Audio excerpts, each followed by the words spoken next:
Ready ആക്കിയിട്ട് എന്താ പറഞ്ഞു കഴിഞ്ഞാൽ നമ്മളെ തോറ്റോടുന്ന് ജയിച്ച് കാണിക്കണം ശിവേട്ടാ കേട്ടോ. അത് നിങ്ങൾ റിട്ടേൺ നിങ്ങളെ ജീവിതത്തിലേക്ക് നിങ്ങൾ തിരിച്ചു വരും. ഒരു പുഷ്പം മാത്രമേ പൂങ്കുലയിൽ ഓപ്രഭാകരനുണ്ടാവുന്നുള്ള പേരിൽ ചുരുക്കപ്പേരിൽ അറിയപ്പെടുന്നു. OP പൗർണമി.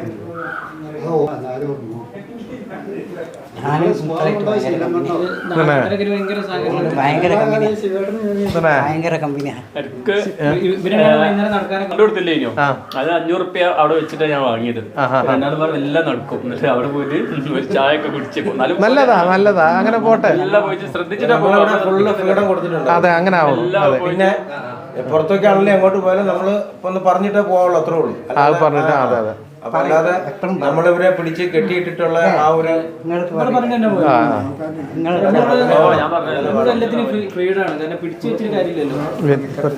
ഓ എനിക്ക് നമ്മൾ ഒരാളെ പരിചയപ്പെടുത്താൻ പറഞ്ഞു. നമ്മുടെ കുഞ്ഞുണ്ണി മാഷ് ഉണ്ട് കേട്ടോ. അതെ പുതിയ ആളാണ്.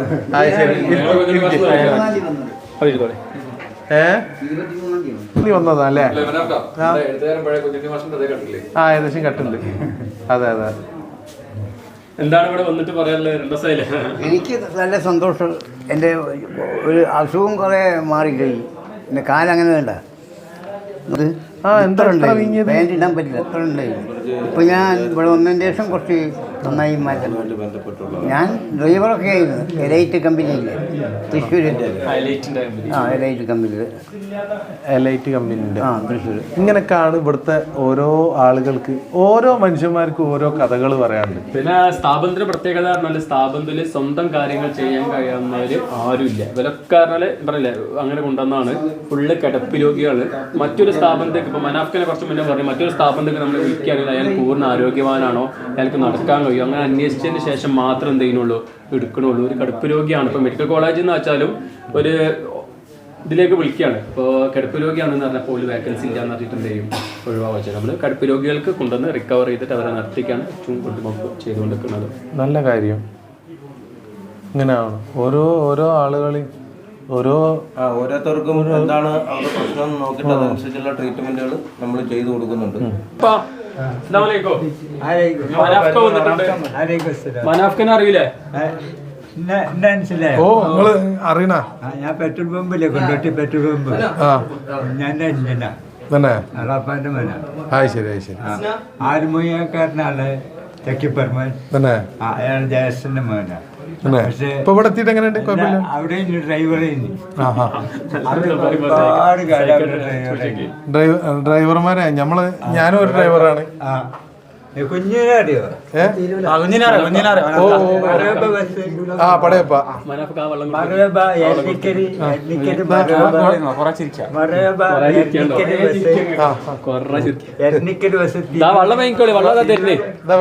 തിരൂര് എടനപ്പാറ മറേബ ബസ്.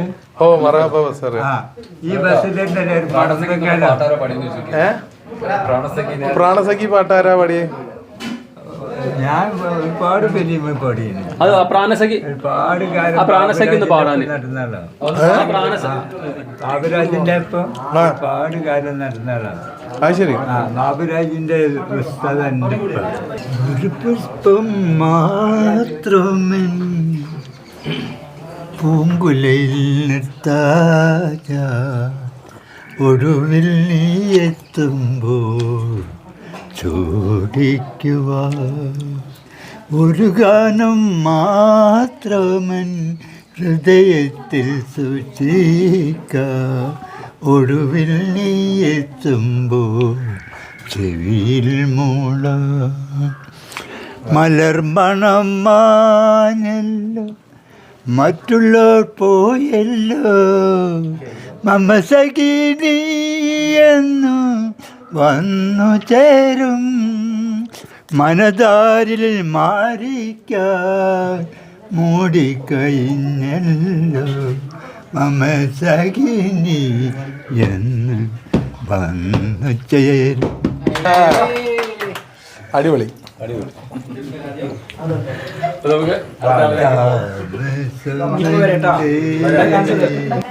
നമുക്ക് ഫസ്റ്റായിട്ട് കിട്ടുന്ന അച്ഛനാണ് പിന്നെ ബാലനച്ഛൻ. ഈ ഈങ്ങാപ്പുഴ സ്വദേശിയാണ്. നാട്ടുകാരെ പരിഗണനയിൽ ജീവിച്ചിരുന്നു. ഭാര്യയില്ല, മക്കളാരുമില്ല, ഒറ്റത്തടിയാണ്. നാട്ടുകാരെ ശ്രദ്ധിച്ചിരുന്നൊക്കെ. അപ്പോൾ എപ്പോഴും നാട്ടുകാർക്ക് ഫുൾ ടൈം ഭക്ഷണം എത്തിച്ചു കൊടുക്കാനും ബുദ്ധിമുട്ടായതുകൊണ്ട് നല്ലൊരു സുരക്ഷിതമായ ഒരു ഇടം അന്വേഷണമാണ്. അങ്ങനെ കുഴപ്പമില്ലല്ലോ. ഇദ്ദേഹത്തിന് കാഴ്ച പോയിരുന്നു, തീരെ കണ്ണില്ല, ബ്ലൈൻഡ് ആയിട്ട് ഇവിടെ വരുമ്പോ അങ്ങനെയാണ് കിട്ടിയത്. ഏറ്റവും കാഴ്ചയുള്ളത് മൂപ്പരാണ്. എല്ലാം കാണും, എല്ലാം നമ്മൾ ചെയ്യേണ്ട ട്രീറ്റ്മെന്റുകളെല്ലാം ചെയ്ത് ഇപ്പൊ ആള് ഓക്കെ ആയി തന്നെ.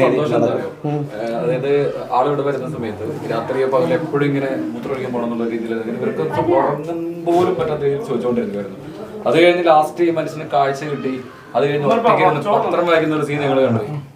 അത് സത്യം പറഞ്ഞു കഴിഞ്ഞാൽ ഒരിക്കലും നമുക്ക് വിശ്വസിക്കാൻ പറ്റത്തില്ല. അത്രയും സന്തോഷമായി. കാരണം ആ കാഴ്ചയില്ലാത്ത മനുഷ്യൻ്റെ അവിടെ ഇരുന്ന് പത്രം വായിക്കുന്ന ഒരു അത് നമ്മളെ സംബന്ധിച്ചിടത്തോളം ഈ ഒരു പേര്, ഈ ഒരു സ്ഥാപനത്തിന്റെ പേര് മിറാക്കിൾ എന്ന് പറഞ്ഞ യഥാർത്ഥ മിറാക്കിൾ നിങ്ങൾ കണ്ടത് ഈ മനുഷ്യങ്ങളാണ്. അതേപോലെ നേരത്തെ കണ്ട ആ കളരി ഗുരുക്കളിൽ സത്യത്തിൽ ഇവിടെ നടന്നൊരു മിറാക്കിൾ തന്നെയാണ്. അത് ഇപ്പോഴും എണീറ്റ് ഇതിന് ചുറ്റുവട്ടം നടക്കുമ്പോഴൊക്കെ കാണുമ്പോൾ കിട്ടുന്ന ഒരു ഫീൽ. അതേപോലത്തെ ഒരു അവസ്ഥയിൽ കാഴ്ചയില്ലാതെ നടന്നതാണ് ഇത്. നമ്മള് ഈ ഒരു എന്താ പറഞ്ഞു കഴിഞ്ഞാൽ ഈ സ്ഥാപനത്തിന് ചേർത്ത് പിടിക്കണം. കാരണം എന്തുകൊണ്ട് പറഞ്ഞു കഴിഞ്ഞാൽ നാളെ നമ്മളെ അവസ്ഥ എന്താവും എന്നുള്ള അറിയില്ല. ഇപ്പം നമ്മൾ ചേർത്ത് പിടിച്ചു കഴിഞ്ഞാൽ നാളെ ഇതേപോലത്തെ ഒരു സ്ഥാപനത്തിലേക്കും ചിലപ്പോൾ നമ്മളൊക്കെ എത്തിപ്പെടുക. അന്ന് ഇങ്ങനത്തെ ഒരു സ്ഥാപനം ഇല്ലാതായി പോയിരുന്നു. അന്ന് ഈ സ്ഥാപനങ്ങളൊക്കെ ഇനി ഈ കാലഘട്ടത്തിന്റെ ആവശ്യമാണ്. എന്ത് നിഷേധിച്ചിട്ടും കാര്യമില്ല, എത്ര നിഷേധിച്ചിട്ടും കാര്യമില്ല. ഇങ്ങനത്തെ സ്ഥാപനങ്ങൾ ഇപ്പോൾ ഇനി അനിവാര്യമാണ്. ഇപ്പോൾ ഓരോ മനുഷ്യരുടെ അവസ്ഥ ഞാൻ കഴിഞ്ഞ പ്രാവശ്യം വന്നപ്പോൾ മൂപ്പരും മെഡിക്കലായിരുന്നു. അപ്പോൾ കിഡ്നി ഫെയിലിയർ ആണ്, കിഡ്നി ഉണ്ട്, അൾസർ ഉണ്ട്, തൈറോയിഡ് ഐ ആണ്. അപ്പോൾ അങ്ങനെ റിക്കവർ ആവുന്നു.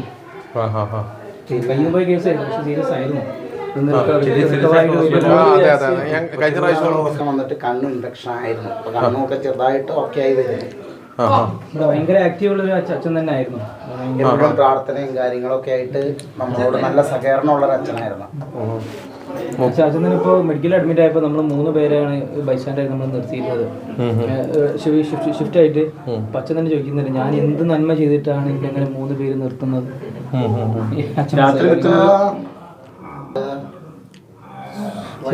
പുള്ളി ഇങ്ങനെ കിടക്കുന്നത് ഭയങ്കര നമുക്ക് ഭയങ്കര വിഷമമാണ്. കാരണം പുള്ളിയുടെ അടുത്ത് കുറച്ച് സംസാരിച്ചാൽ നമുക്ക് ഭയങ്കര പോസിറ്റീവ് ഉണ്ടാവുക. നല്ല കാര്യങ്ങളെ കുറിച്ച് എല്ലാം നല്ല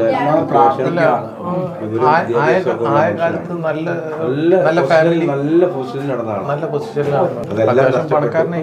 അതെല്ലാം നഷ്ടപ്പെട്ടു. അവസാനം ഈ ഒരു ഗതിയിൽ ഇവിടെ എത്തി. കാര്യങ്ങളൊക്കെ ഞാൻ ഫസ്റ്റ് ടൈമിൽ വരുമ്പോ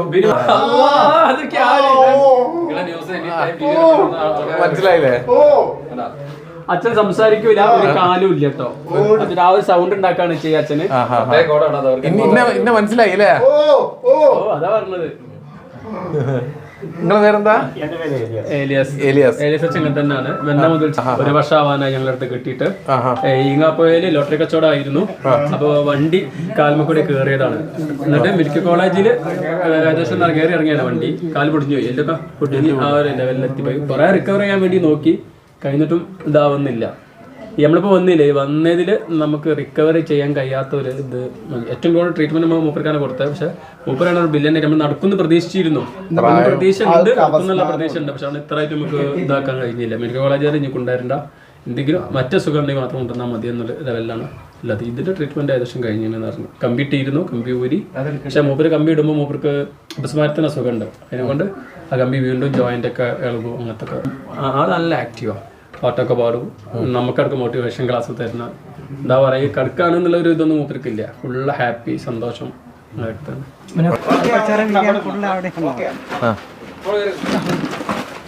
നമ്മളെ ഇതൊക്കെ ഇവിടെ ഉള്ള നാട്ടിലുള്ള ആളുകളാണ്. എനിക്ക് പറ്റില്ല.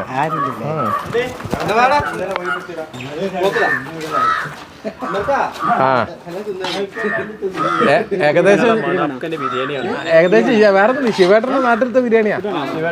നാട്ടിലെ ബിരിയാണി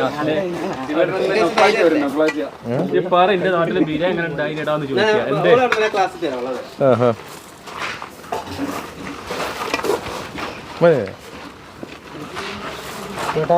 പോയി കാല് വേണം. ആനയുടെ വെച്ചുള്ള കാലം.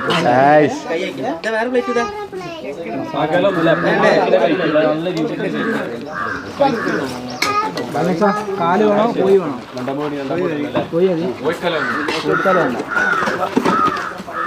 ഇങ്ങനെ ആവണം. നമ്മൾ അവരെ കൂടെ കൂടി ഒരു നേരം ഭക്ഷണം കഴിക്കുക. പിന്നെ മാഷാ അല്ലാ അങ്ങനെ ആവണം.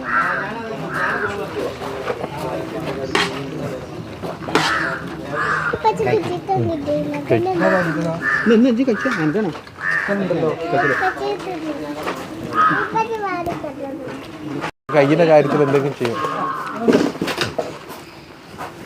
ശിവേട്ടൻ്റെ കയ്യിൻ്റെ കാര്യത്തിൽ എന്തെങ്കിലും ചെയ്യണം. പാവം ദയനീയമായിട്ടാണ് ഭക്ഷണം കഴിക്കാൻ വരെ കഴിയാത്തത്. ശിവാശൻ നല്ല ഹാപ്പിയിലാട്ടോ ഫുഡ് കഴിക്കുന്നത്. ശിവച്ചന്റെ നാട്ടിലെ ഫുഡാണ് കഴിക്കുന്നത്. ഉണക്കം അല്ലേ? അതെ, സ്വന്തം നാട്ടിലെ ഫുഡ്. കുറെ കാലത്തിന് ശേഷം അവിടെ പോകുന്നതിന്റെ ശേഷം അല്ലേ കിട്ടിയില്ലല്ലോ സ്വന്തം നാട്ടിലെ ഫുഡ്? 2.5 കൊല്ലായി. 2.5 കൊല്ലം നിങ്ങൾ പോന്നിട്ടില്ലേ? മൂപ്പര് പറഞ്ഞപ്പോഴോ എന്റെ ദൈവമായിട്ടാണ് ചെയ്യുന്നത്. ആ മൂപ്പര്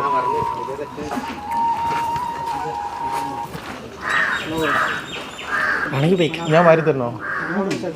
അപ്പൊ അങ്ങനെ എങ്ങനെ കഴിച്ചോളൂ.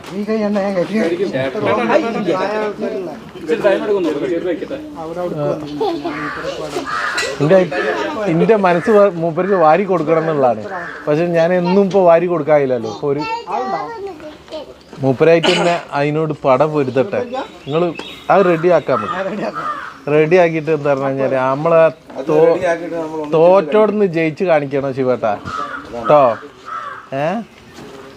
അത് നിങ്ങൾ റിട്ടേൺ നിങ്ങളെ ജീവിതത്തിലേക്ക് നിങ്ങൾ തിരിച്ചു വരും കേട്ടോ. ഭക്ഷണത്തിൻ്റെ മുന്നിൽ നിന്നാണ് പറയണത്. നിങ്ങൾ തിരിച്ച് നിങ്ങളെ ജീവിതത്തിൽ പടപൊരുതി വരും. ഞങ്ങൾക്ക് ഒരു നേരം വാരി തന്നതിനെ കൊണ്ട് നിങ്ങളെ ജീവിതം ഇതാവില്ല. നിങ്ങൾ സ്വയം വാരി തിന്നുക, സ്വയം നിങ്ങൾ മേലോട്ട് കയറി വരണം. ഓക്കെ, മനസ്സിന് ധൈര്യം കൊടുക്കും. അതെ അതെ, എല്ലാം ശരിയാവും, റെഡിയാവും. എല്ലാം മേളിലിരുന്ന് കണ്ടോണ്ടിരിക്കുകയാണ്. ഈ സ്ഥാപനത്തിൽ ഏറ്റവും ആരോഗ്യമുള്ള നിങ്ങളാ. അങ്ങനെ ചിന്തിക്കണം. അതെ,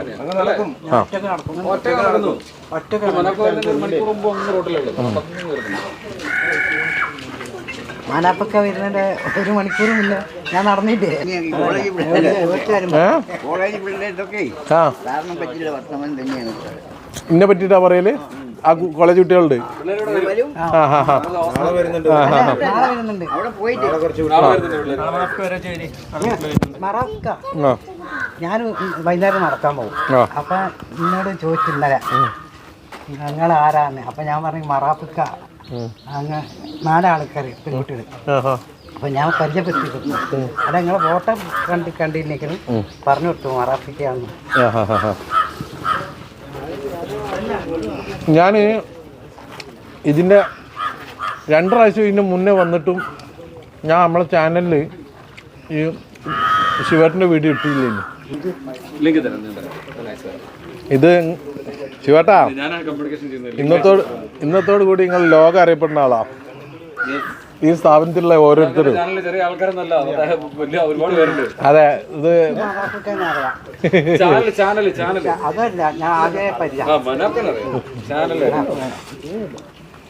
നമ്മള് ചോട്ടാ മോട്ട അല്ല.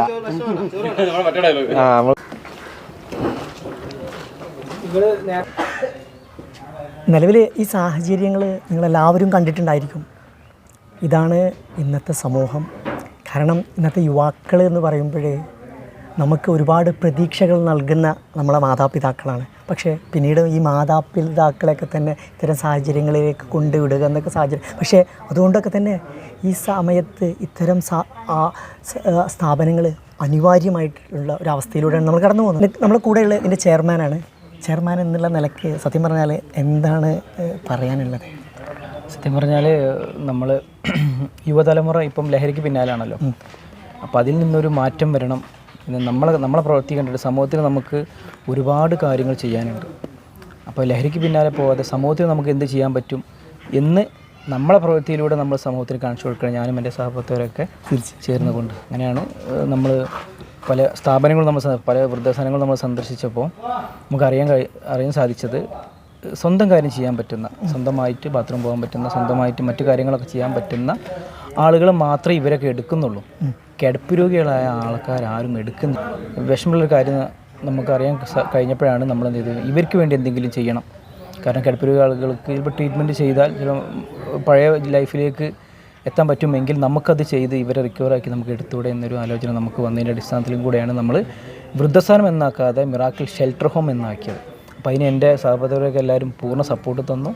അപ്പോൾ ഏകദേശം ഒരു 1-1.5 വർഷത്തോളമായി നമ്മൾ ഈ ഒരു സ്ഥാപനം തുടങ്ങിയിട്ട് ഏകദേശം ഒരുപാട് പേർക്ക് നമ്മൾ ഇതിനകം തന്നെ അത്താണിയാകാൻ സാധിച്ചു. ഇപ്പോഴും നിങ്ങൾ കണ്ടല്ലോ ഒരുപാട് പേർക്ക്. കാരണം പല വീടുകളിലും കിടപ്പ് രോഗിയുടെ ഒരു നേരത്തെ ഭക്ഷണമെങ്കിലും കിട്ടിയിരുന്നെങ്കിൽ 3 നേരം ശരിക്കും ഭക്ഷണം കഴിച്ചാൽ തന്നെ ഇവർ അസുഖം പകുതി മുക്കാലും മാറും. അങ്ങനെയുള്ള സാഹചര്യമുള്ള ആളുകൾ വരെ നമ്മളെ കൂട്ടത്തിൽ, അതുപോലെ എക്സ്പയറി ഡേറ്റ് കഴിഞ്ഞ അച്ഛന്മാർ വരെ എടുത്തിട്ടുണ്ട്. ഇപ്പോഴും നല്ല രീതിയിൽ തന്നെ ആരോഗ്യത്തിൽ ഇതൊക്കെ തന്നെയാണ് നമ്മളെ വിജയം. അപ്പം നമ്മളെ കണ്ടുകൊണ്ട് ലഹരിക്ക് പിന്നാലെ പോവാതെ ഒരാളെങ്കിലും എനിക്ക് ഒരുപാട് കാര്യങ്ങൾ സമൂഹത്തിന് ചെയ്യാനുണ്ട് എന്ന് ചിന്തിച്ച് ഈ ഒരു മേഖലയിലേക്ക് വരണം. ലാഭമോ പബ്ലിസിറ്റി ഒന്നും ആഗ്രഹിക്കാതെ സമൂഹത്തിന് നന്മ ആഗ്രഹിച്ച് വരുന്ന യുവതലമുറ തീർച്ചയായിട്ടും നമ്മൾ ഇതിലേക്ക് വരണം. നമ്മളെക്കൊണ്ട് കഴിയുന്ന അത്രയും കാര്യങ്ങൾ നമ്മൾ സമൂഹത്തിന് ചെയ്യാൻ പറ്റുമെങ്കിൽ നിങ്ങളത് ചെയ്യണം.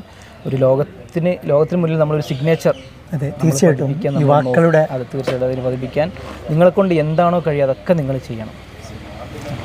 ഈ ഒരു വിഷയവുമായിട്ട് ബന്ധപ്പെട്ട് സമൂഹത്തോട് പറയാനുള്ളത്, നമ്മളെ യുവാക്കൾക്ക് മിറാക്കിൾ സംഭവിപ്പിക്കാൻ കഴിയും എന്നുള്ളതാണ്. പലപ്പോഴും നമ്മുടെ യുവാക്കൾ ലഹരിക്കും അത്തരം പല സാഹചര്യങ്ങൾക്കും അടിമപ്പെട്ടു പോകുന്ന ഈ ഒരു കാലഘട്ടത്തിൽ ഇത്തരം ഒരു കൂട്ടായ്മ നമുക്കൊരു വലിയ സമൂഹത്തിന് വലിയ പാഠമാണ്.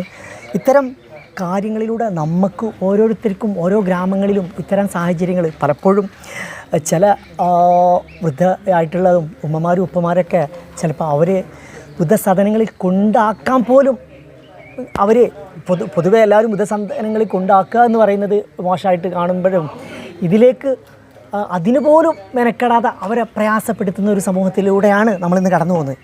ഏതായാലും താങ്ക് യു. അപ്പോൾ നമ്മളിവിടെ ഈ വീഡിയോ വൈൻഡപ്പ് ചെയ്യണം. വീഡിയോയെക്കുറിച്ചുള്ള അഭിപ്രായം കമൻറ്റ് ചെയ്യുക. പുതിയ മറ്റൊരു വീഡിയോസുമായി